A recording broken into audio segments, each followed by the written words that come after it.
solución es medicina, un programa para dar a conocer lo que a usted le interesa en temas de salud, con la conducción del doctor Javier Ávila y la doctora Eva Perusquía.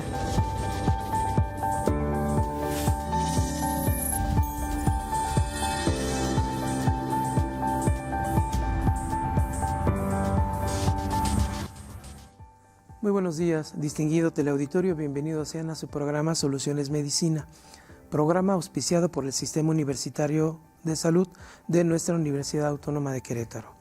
Como todas las mañanas de jueves, les saluda con mucho gusto su servidor, doctor Javier Ávila Morales, para platicar y comentar con ustedes temas afines o vinculados con el área de la salud.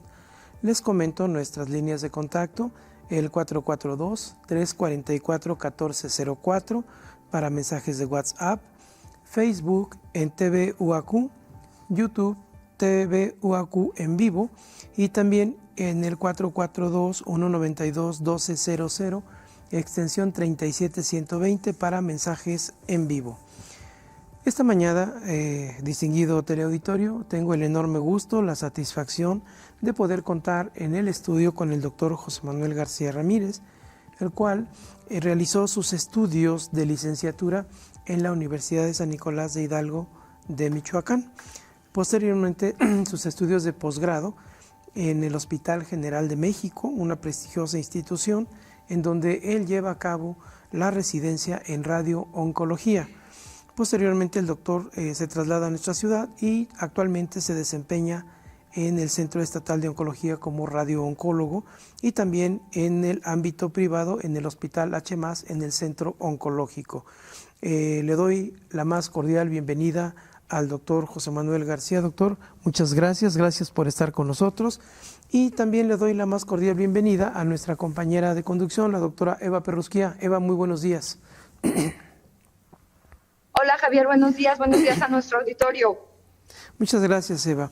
Bueno, pues como lo mencioné en la presentación del doctor José Manuel, pues vamos a hablar hoy generalidades sobre cáncer, considerando que el día de ayer es el Día Mundial del Cáncer, doctor, en el cual pues muchas instituciones a nivel público, a nivel privado, no solo en nuestro país, sino en todo el mundo, lo dedican a esta enfermedad y sobre todo con la finalidad de crear conciencia, de generar difusión y sobre todo también buscar que nuestros pacientes, nuestros habitantes, nuestros derechohabientes puedan tener esa conciencia y puedan acudir a hacerse estudios básicamente con fines preventivos y no necesariamente con fines curativos.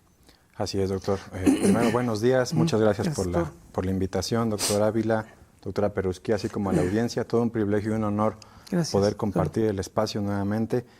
Pues sí, desde el año 2000, en la Cumbre Internacional celebrada en París, pues hizo un esfuerzo internacional para dejar por escrito esta iniciativa de hacer conciencia no solamente sobre el ciudadano, sino sobre todas las organizaciones que tienen que ver en la atención del cáncer y enfocándose pues desde la prevención, que luego es un tema que no está muy bien difundido y en el que tenemos que hacer más énfasis. Claro. Y pues obviamente, como bien comenta, en la detección oportuna, en los tratamientos y sobre todo en mantener la calidad de vida, a propósito de que, pues afortunadamente en algunas situaciones ya el cáncer podría ser cronificable y tendremos como que procurar pues que la gente mantenga una calidad de vida lo más razonable.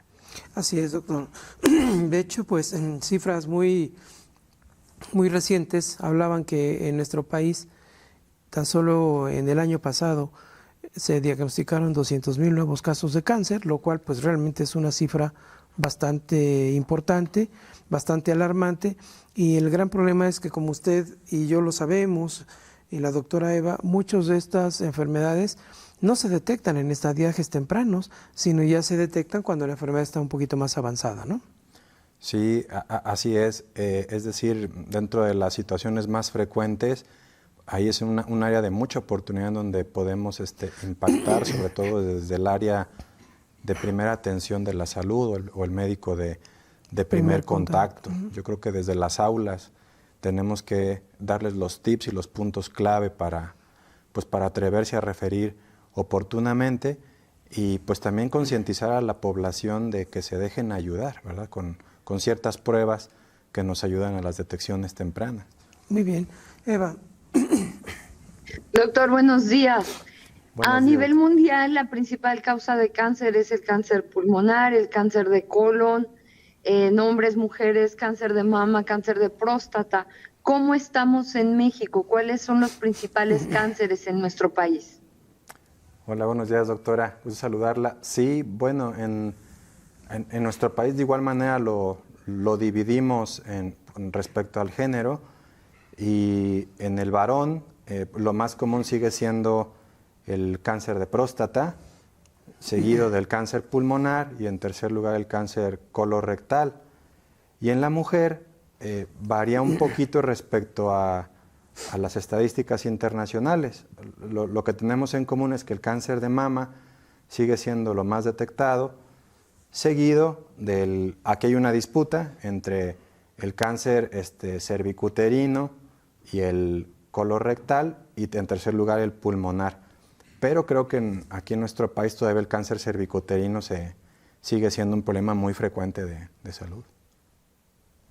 Sí, en ese sentido, pues en nuestra estadística es muy particular, porque pues en otros países, sobre todo en países del primer mundo, el cáncer cervicuterino pues ya no es tan frecuente, considerando pues los programas de detección oportuna, los programas de colposcopía y patología del tracto genital inferior, pues sí nos dejan a nosotros como un país en el cual todavía tenemos este tipo de cánceres.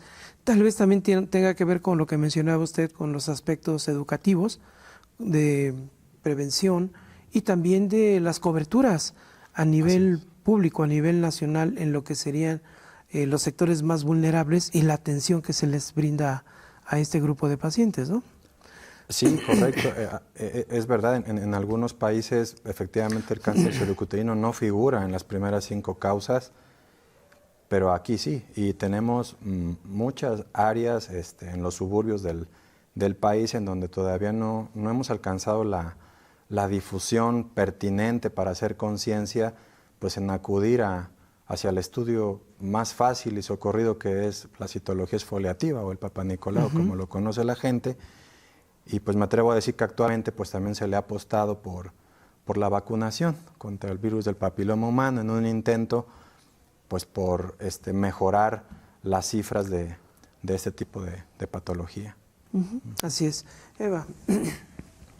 Y justamente iba yo a preguntarle sobre la vacunación.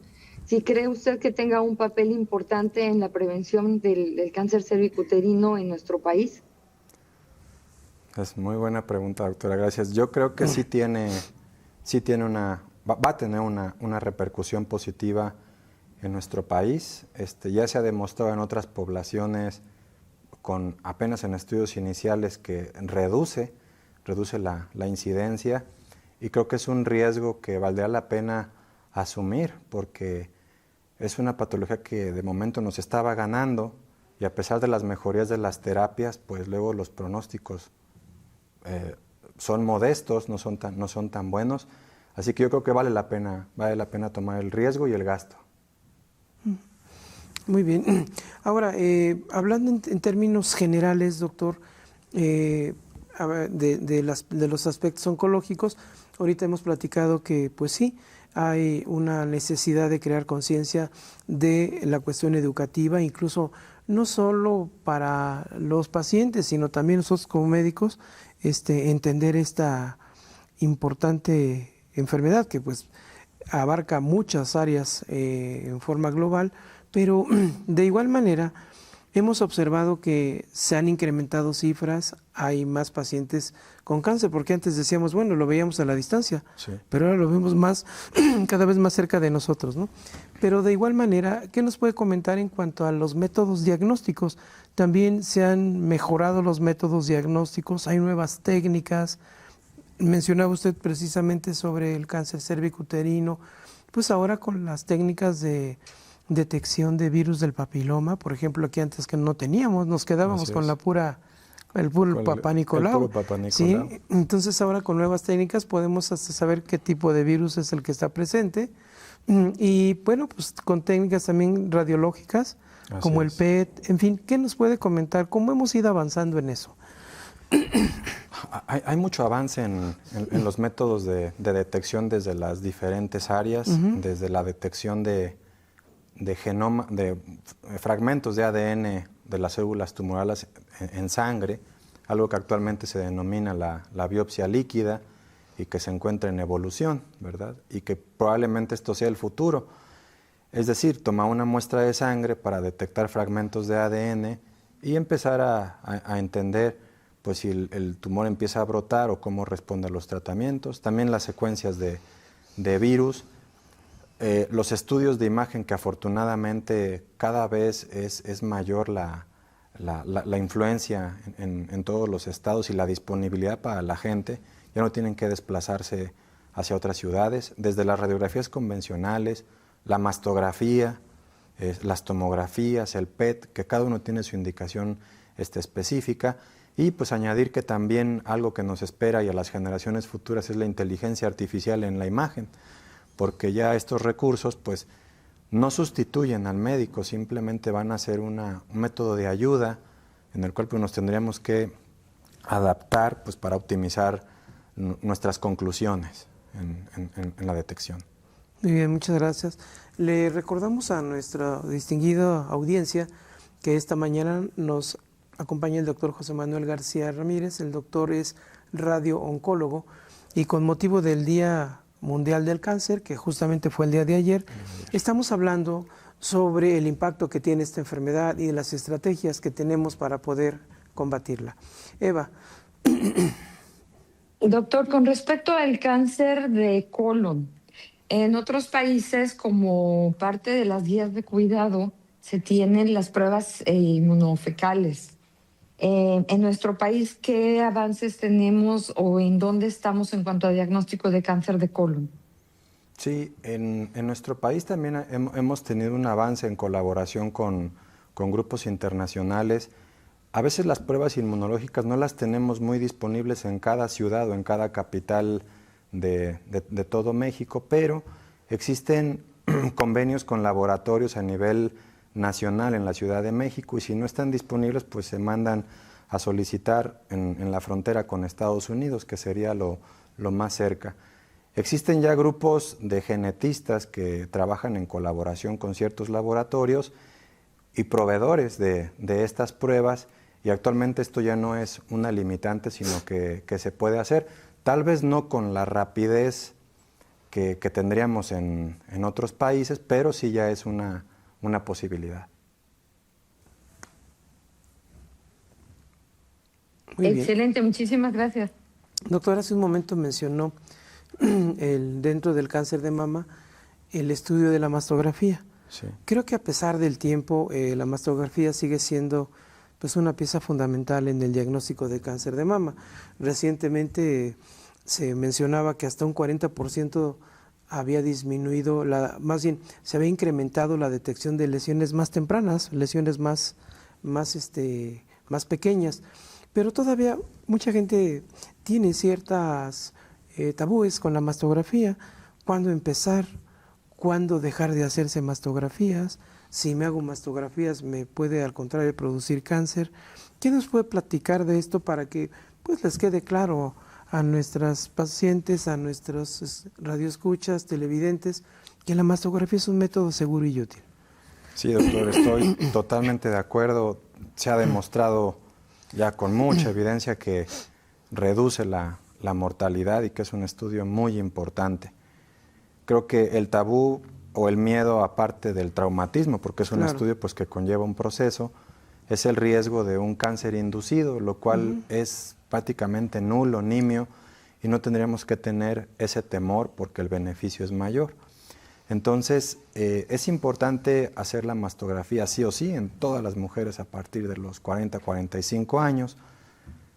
Y en algunas situaciones, cuando existe familiares de primero o segundo grado, hay que preguntar a qué edad tuvieron el problema, pues para decidir en qué momento a la descendencia se le hace el estudio. Habitualmente se indica que debe ser más o menos entre 5 a 10 años respecto al diagnóstico inicial. Entonces sí, es un estudio que vale mucho la pena porque nos permite hacer detecciones tempranas y entre más temprano los tratamientos son más efectivos y menos cruentos, sin duda. Muy bien, doctor, muchísimas gracias. Doctora Eva. Doctor, con respecto a la mamografía, precisamente uno de los tabúes que la gente tiene es que el hacerse el estudio cada año también puede causar cáncer. ¿Qué nos puede decir de esto?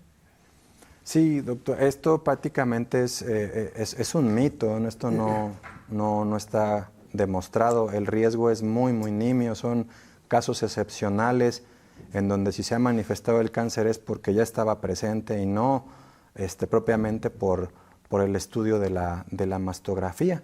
Entonces, actualmente también la tecnología ha evolucionado mucho y la exposición hacia la radiación ionizante es menor con los nuevos equipos, así que pues este miedo que tiene la gente, hay que trabajarlo porque no es así. Realmente no lo es y vale muchísimo la pena hacer el estudio y redundo para la detección temprana. Y aprovechando esto también, doctor, la recomendación en cuanto a la edad, hasta cuándo y con qué frecuencia hacer el estudio, porque muchas personas piensan que porque ya alcanzaron una edad de 70 años o más, ya no se necesita el estudio. ¿Qué nos dice este respecto? Sí, es importante analizar el historial de las mastografías previas, porque en base a ese historial tenemos unas etapas o unas categorías que a grandes rasgos son de bajo riesgo, moderado o alto riesgo, y también hay que conocer los antecedentes heredofamiliares de cada persona. Es decir, hay mujeres que son de bajo riesgo cuando no tienen antecedentes y la mastografía ha arrojado pues resultados francamente negativos. En este sentido, la mastografía podría irse espaciando cada 2 a 3 años a medida que avanza la edad y suspenderse a la edad de 70 años. Sin embargo, pues en pacientes de alto riesgo hay que individualizarlo y continuar con el estudio, ya que es pues de los mejores métodos por su costo-beneficio. Y muchísimas gracias. Gracias. Muy bien. Hemos hablado ahorita de particularmente de la mastografía, del cáncer cervicuterino, pero también, por ejemplo, en el varón, el cáncer de próstata, doctor, que es probablemente el más frecuente y que ya desde los años 70 se decía que tarde o temprano el hombre iba a desarrollar cáncer de próstata en la medida que se incrementara la expectativa de vida. ¿Qué nos platica del cáncer de próstata? ¿Qué tan frecuentemente lo estamos viendo? ¿Cuáles serían los principales métodos para establecer un diagnóstico precoz en cáncer de próstata? El cáncer de próstata, sí, doctor, lo más común en el varón en nuestro país y en el mundo, y que afortunadamente tenemos también métodos de detección pues muy sensibles y de fácil acceso. Actualmente contamos con el antígeno prostático, que es una sustancia que se mide en la sangre y que se recomienda a partir de los 45 años en general, y en gente que tiene antecedentes familiares de cáncer, pues se puede hacer un poco antes. El antígeno es muy sensible y cuando se acude al especialista, ya sea el urólogo, el oncólogo médico, el internista, etcétera, pues de acuerdo a un tabulador definimos qué tanto riesgo hay. Sin embargo, hay algunos tipos de cáncer pues, que no producen mucho antígeno prostático y tendremos que recurrir a una exploración, como es la exploración del tacto rectal, que esto de maravilla lo hace el urólogo por la experiencia que tiene. Entonces, son 2 pruebas muy sencillas de hacer, una exploración rectal y un antígeno prostático, y en caso de querer complementar estudios, pues bueno, se procede ya sea a las tomografías, a las resonancias, etcétera, pues para definir el tipo de tratamiento. Me atrevo a decir que en algunas localidades, sobre todo más en las zonas de los suburbios rurales, los varones no se dejan ayudar, ¿no? Entonces también por ahí hay que hacer conciencia en la importancia de las exploraciones. Sí, de hecho, justamente para poder, yo no sé si en un momento dado ir desvirtuando esa condición de que no permitían la exploración, se empezó a manifestar una campaña en la cual decían que bueno, ahora ya sin hacer el tacto rectal a través del antígeno se podía hacer un diagnóstico, ¿no? Así es. Hoy sabemos que son complementarios, pero de alguna forma u otra sí ayudó para que decir, bueno, pues que me hagan primero la prueba en sangre y ya dependiendo de eso, pues ya lo que sigue, ¿no? Así es, que también es válido. Sí. Claro. Eva. Sí, y con respecto al cáncer de próstata, precisamente, creo que hay que señalar que si se hace un diagnóstico oportuno, el pronóstico puede ser excelente. ¿Qué nos dice a este respecto, doctor, en cuanto a tratamientos locales de radioterapia, etcétera? Sí, doctora, totalmente de acuerdo. Cuando se hacen diagnósticos tempranos, incluso dependiendo, claro, de las características y de la edad y las condiciones generales, hasta se puede observar en varones ya de cierta edad.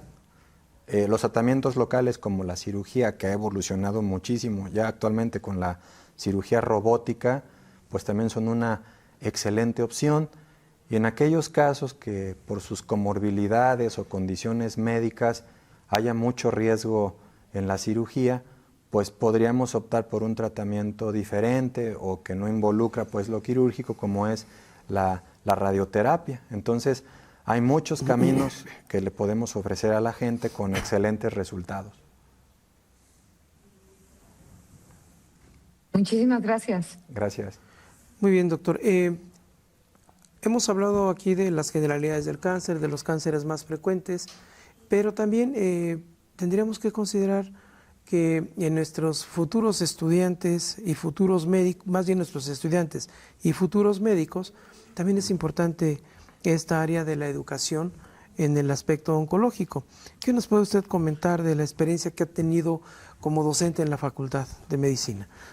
Sí, doctor, gracias. He tenido la fortuna de poder colaborar en las clases de oncología y creo que es una materia que se tendría que difundir a nivel nacional, ya que en otras universidades no cuentan propiamente con una materia de oncología, porque también pues es una rama de la medicina muy heterogénea y muy amplia, que tiene a su vez subespecialidades y donde podemos sensibilizar a los estudiantes pues, para hacer las detecciones oportunas o las referencias oportunas a cada área y atreverse a hacer y no caer nada más en opiniones conformistas de que no sucede nada. Creo que es muy importante la materia y fomentarla como tal en todas las universidades de medicina del país. Muy bien, doctor. Eva. Y sin duda, la educación médica es muy importante porque desde ahí puede comenzar el buen consejo al paciente, ¿no? Y sobre todo la prevención, que creo que es lo más importante, actuar a tiempo y no ya cuando el problema está muy avanzado. En este sentido, doctor, en cuanto a prevención, ¿qué otras recomendaciones nos podría dar como médicos también? Recomendaciones de prevención. Sí, bueno, sin duda, como médicos, fomentar la vacunación, hay muchas, y porque de ahí podemos partir para disminuir la incidencia de ciertos tipos de cáncer, mejorar los hábitos alimenticios, el ejercicio, y pues siempre estar abiertos a preguntarse el por qué y fomentar la investigación, porque surgen muchas cosas. Estamos en la época genética, que esto es un área gris, y que seguramente más adelante nos arrojará más resultados. Sí, exactamente. Creo que hay mucho que se puede hacer todavía y como médicos y como estudiantes de medicina fomentarlo, precisamente para que desde nosotros comience la prevención y el diagnóstico que sea el más certero, el más oportuno, ¿no? Claro que sí. Muy bien, pues prácticamente se nos ha agotado el tiempo, doctor. Sí. Se nos ha ido muy rápido. Les agradecemos a usted y a la doctora Eva que hayan conversado con nosotros y con nuestra distinguida audiencia. Y pues muchas gracias, doctor. Muchas gracias, Eva. Y nos veremos en una próxima emisión de Soluciones Medicina. Y muchas gracias a ustedes por el favor de su atención. Que tengan excelente día. Hasta luego. Gracias. Gracias a nuestro auditorio. Bye. Solución es Medicina, un programa para dar a conocer lo que a usted le interesa en temas de salud, con la conducción del doctor Javier Ávila y la doctora Eva Perusquía.